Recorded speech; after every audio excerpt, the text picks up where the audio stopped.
তো ইমামে আহমদ বিন হাম্বল বড় গোসল করবেন, বন্ধুদের সাথে গেছেন। বন্ধুরা যারা আছে এরা সব নিজের কাপড় খুলে জাঙ্গা পিন্দা গোসলের পোশাক পরছে, সব উলঙ্গ হয়ে গেছে, উলঙ্গ গোসল করবে। আহমদ বিন হাম্বলও ওখানে আছেন। তা আহমদ বিন হাম্বল রহমতুল্লাহ আলাইকে বলল, বন্ধুরা এই কাপড় খোল, এক ড্রেস হবে, একরকম প্লেয়ার সব তো সাতরাম, এক ড্রেস হইতে হবে না, এক ড্রেস হবে। হজরত আহমদ বিন হাম্বল বললেন, হ্যাঁ এক ড্রেস মানে আমি কি ফরজ তরক করবো নাকি? তোরা ওইভাবে আমি এইভাবে, না ড্রেস না মিললে প্লেয়ার হিসেবে দলে নেওয়া হবে না, যাও চলে যাও।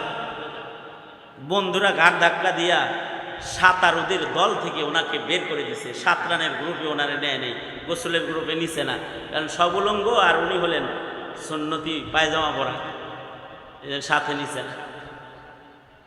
হযরত বাচ্চা মানুষ বন্ধুদের সাথে গেছেন, ইমাম আহমদ বিন হাম্বল মন খারাপ করে চলে আসছেন। রাতের বেলায় স্বপ্নে দেখতেছেন মুহাম্মদুর রাসূলুল্লাহ সাল্লাল্লাহু আলাইহি ওয়াসাল্লাম স্বপ্ন যোগে এসে বলতেছেন, তোমার বন্ধুরা তোমাকে তাড়াইলে কি হবে, তুমি আমার সুন্নতের ইত্তিবা করার কারণে আমি নবী তোমার বন্ধু হয়ে আজকে তোমার সঙ্গ দিতে এসেছি। নবী আলাইহিস সালাম আসছেন এবং আল্লাহর রাসূল সাল্লাল্লাহু আলাইহি ওয়াসাল্লাম আহমদ বিন হাম্বলকে বললেন, মুখ খুলো, থুথু খাওয়ায়া দেই। তো মুখ খুলছে, তো আল্লাহর রাসূল নিজের লালা মুবারক হযরত আহমদ বিন হাম্বলের মুখের ভেতরে ছেড়ে দিচ্ছেন। সকালবেলায় উঠে আহমদ বিন হাম্বল রহমতুল্লাহ আলাইহি ক্লাসে গেছেন। হুজুর হাদিস তর্জমা করার আগে উনি বলে, এটা তাশরিহ, এইটা উত্তম, এটা আমার বক্তব্য। দেখে হুজুরের তাকরীরের চাইতে, উস্তাদের তাকরীরের চাইতে ছাত্রর ব্যাখ্যা সুন্দর। উস্তাদ কোনোরকম ক্লাস শেষ করে আহমদ বিন হাম্বলকে পাশে নিয়ে ডেকে বলে, তুমি তো আগের আহমদ নাই, নতুন কোনো আহমদ মনে হইতেছে, কি হইতেছে বলো তো, কোনো ঘটনা ঘটছে? জি উস্তাদ, যে একটা ঘটনা ঘটছে, সেটা হলো এইরকম, নবীর সুন্নতের খেলাফ করি না তো। বন্ধুরা ঘাড়ে ধাক্কা দিছে, কিন্তু রাত্রে আল্লাহর রাসূল বুকে নিছে এবং নবীজির থুথু মোবারক আমার মুখে দিছে। উস্তাদ বলে, এজন্যই তো নবীর লালা মুবারকের মাধ্যমে নবীর ইলমও তোমার সিনার ভিতরে ঢুকেছে। এ কারণে নবীর ইলমের সিফাত গুণ, নবীর ইলমের ব্যাখ্যা তোমার মুখ দিয়া, নবীজির আসল ব্যাখ্যা তোমার জবান দিয়া বের হইতেছে। এই কারণে সুন্নতের ইত্তিবা ছাত্র তালেবুল ইলম ভাইদেরকে বলবো, মাহে রবিউল আউয়াল সুন্নত আমল করাইতে এসেছে, সুন্নাহর অনুসরণ করি, এক একটা সুন্নতের যত্ন করি। হাকিমুল উম্মত মুজাদ্দিদুল মিল্লাত আশরাফ আলী থানভী রহমতুল্লাহি আলাইহি উনি নিজের বিবিরে নিয়া, এখন তো প্রেমিক প্রেমিকারা দৌড়াদৌড়ি করে হাত ধরে, কি মজা, প্রেমিকার লোকে দৌড়ায়। আর হযরত থানভী রহমতুল্লাহ আলাইহি মাঠে যায় বিবিরে বলে কি, চলো দৌড় প্রতিযোগিতা। হাকিমুল উম্মত থানভী দৌড় দিয়ে একদিন পয়লা দিন হাইরে গেছে, পরের দিন আবার কয় আজকেও দৌড়। বিবি বলে, পারে না, দৌড়াইতে চায় আমার লাগে, হারলেন না সেদিন, কয় আজকেও দৌড়। হযরত থানভী বিবিরা আজকে ইচ্ছা করে হারাইছে, নবীজি যেমন উম্মুল মুমিনিনকে ইচ্ছা করে হারাইছিলেন, হারাইয়া জায়গা মতো যায় বলে তিলকা বি তিলকা। বই কয় তাই কি হয়েছে, ড্র হয়েছে। হযরত থানভী তখন কাঁদতেছেন। বিবি বলে, কাঁদেন কেন? হযরত থানভী বলে, তোমার নজর তিলকা বি তিলকার দিকে, বরাবর বরাবর শব্দের অর্থের দিকে তোমার নজর, আর আমার নজর হলো নবীজির ওই রাতের দিকে যেদিন নবী বিবির সাথে দৌড় খেলেছে। আমার জিন্দেগিতে নবীর সুন্নতের অনেক আমল হয়েছে, চন্দ্রিমা রাতে বিবির সাথে দৌড় খেলে তিলকা বি তিলকার সুন্নতটার আমল বাকি ছিল। বিবিরে, আজকে তোমার সাথে দৌড় খেলে ওই সুন্নতটাও নিজের জিন্দেগিতে যোগ করে নিলাম।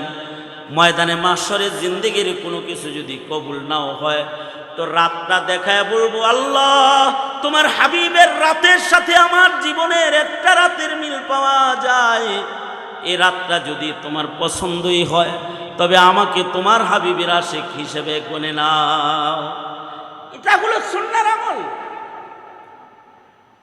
আমরা তো ন্যূনতম দরুদ পড়ার টাইম পাই না, ফেসবুক চালানোর টাইম পাই, গালি দেওয়ার টাইম পাই, সমালোচনা করার টাইম পাই, দরুদ শরীফ পড়ার টাইম আমরা পাই না। বাজে কথা বলার টাইম পাই, দরুদের আমল করার টাইম পাই আমরা পাই না। অথচ আল্লাহ বলে ইন্নাল্লাহা ওয়া মালাইকাতাহু ইউসাল্লুনা আলান নবী, আল্লাহ দরুদ পড়ে, মাখলুকাত দরুদ পড়ে। তাফসীরে রূহুল মাআনির ভেতরে আল্লামা আলুসি রাহমাতুল্লাহ আলাইহি ওয়াকিয়া আনছেন, নবীজি আবু বকর ওমর একসাথে হাইটা যাইতেছে, হঠাৎ করে পাহাড়ের ভেতর থেকে আওয়াজ আসতেছে, আসসালাতু ওয়াসসালামু আলাইকা ইয়া রাসূলুল্লাহ, আওয়াজ আসতেছে। আবু বকর ওমর আশ্চর্য দাঁড়ায় গেছে, দাঁড়ায় আওয়াজ তালাশ করে, মানুষ নাই কোনো। আল্লাহর নবী বলে, আবু বকর ওমর আপনারা কি আশ্চর্য হইতেছেন? কোত্থেকে সালাতু সালাম আসলো? জি আল্লাহর নবী কোত্থেকে আসলো? আশ্চর্য হইতেছি। আল্লাহর রাসূল বলেন, হাদা হাজার ইয়ারিফুনি ওয়া আরিফুহু, এ পাথর, এটা আমারে চিনে, আমি এই পাথরকে চিনি। ইউসাল্লিমু আলাইয়া ওয়া উসাল্লিমুহু, সে আমাকে সালাম দেয়, আমি তার সালামের জবাব দেই। হাজার হাজার এরাও নবীকে চিনে দরুদ পড়ে, সালাম দেয়। উহুদ পাহাড়ের সামনে দাঁড়ায় আল্লাহর রাসূল বলে, হাদা উহুদ ইউহিব্বুনি ওয়া উহিব্বুহু, এইটা উহুদ পাহাড়, এটা আমাকে ভালোবাসে, আমি উহুদরে ভালোবাসি। এটা হলো মুহাব্বত। কপালপুরার গোষ্ঠী র্যালি দাঁড় করায়া, নগ্ন মিছিল কইরা, কেক কাইটা, ফালাফালি কইরা, নবীর জন্ম দিন আর জশ্নে জুলুসে ঈদে মিলাদুন নবী পালন কইরা, আমলের ভেতরে নবীকে বাদ দিয়া, আখলাক থেকে নবীকে বাদ দিয়া আশিক হইতে চাও, কপালে আছে জুতার বাড়ি। জুতার বাড়ি আছে কপালে, না আছে আখলাক, না আছে সুন্নাত। আশিকে রাসূল এটার নাম না। আশিকে রাসূল তো নবীর আমলের ইত্তিবার নাম, ইশকে নবী নবীর আমলের ইত্তিবার নাম, বেহায়ার নাম না, লজ্জার নাম। গোটা দুনিয়া নজর করে তাকাইলে এখন বেহায়ার সায়লাব। নবীর একটা সুন্নাত ধরো, হায়া শরম ওয়ালা মানুষ হও। আজকে ছাত্র তুলাবাদের মধ্যে পর্যন্ত আত্মসমালোচনা, হায়া শরমের কমি চলে এসেছে। লাজ শরমের কমি, নির্লজ্জতা না, নির্লজ্জতা এটা নবীর আখলাক না। লজ্জা লাগবে, লজ্জা, সারখাম, মাথা নিচু, আদবের জিন্দেগি লাগবে, লাজ শরমের জিন্দেগি লাগবে। উন্নতি আর অগ্রগতির মিনার খুঁজতে খুঁজতে পোশাক খুলে ল্যাংটা হয়ে প্রাচ্যের আর পাশ্চাত্যের বেদিনদের মতো উলঙ্গপনা ধরে নিজেদেরকে মডার্ন যুগের আধুনিক নাগরিক বানাইতে চাও। হ্যাঁ, এই দিকে আধুনিকতা এটা দিয়ে ধরতে পারবা, কিন্তু নবীর সুন্নাত ছাড়া চারিত্রিক গুণাবলীতে ইত্তিবার জিন্দেগিতে উম্মত হতে পারবা না, উম্মত হতে পারবা না। চারিত্রিক গুণাবলীর আদর্শ, এগুলোও সুন্নাহ। আমলি সুন্নাত, চারিত্রিক সুন্নাত, যত প্রকারের সুন্নাহ আছে, সিরাত আলোচনার মাধ্যমে নবীর সুন্নাহকে উম্মতের ঘরে ঘরে পৌঁছায় দাও, তাহলে আল্লাহ তাআলা এই উম্মার পরে রাজি হয়ে যাবে। আমরা সবাই সুন্নতের প্রচারকারী হয়ে গেলাম ইনশাআল্লাহ। বলি, আওয়াজ করে বলি ইনশাআল্লাহ। যারা সুন্নতকে অনুকরণ বাদ দিয়ে হাউকাও পার্টি, তাদেরকে বলবো হাউকাও বাদ দেন, আমলি জিন্দেগিতে আসেন, আখলাকের জীবনে আসেন, হাউকাও বাদ দিয়ে দেন। পাশাপাশি আমরা এই সিরাত কমিটির এই আয়োজনটা, এটার পাশে থেকে প্রতি বছর সিরাত কমিটি যে আয়োজনটা করে, তাদের সাথে শিরকত করেও, শরীক হয়েও আমরা নবীজির মোহাব্বতকে প্রকাশ করব, এই আহ্বান ব্যক্ত করেই জাস্ট দুই চার কথা আপনাদের কাছে হুকুম হয়েছে তাই বললাম।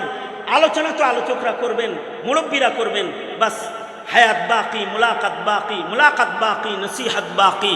আসসালামু আলাইকুম ওয়া রাহমাতুল্লাহি ওয়া বারাকাতুহু।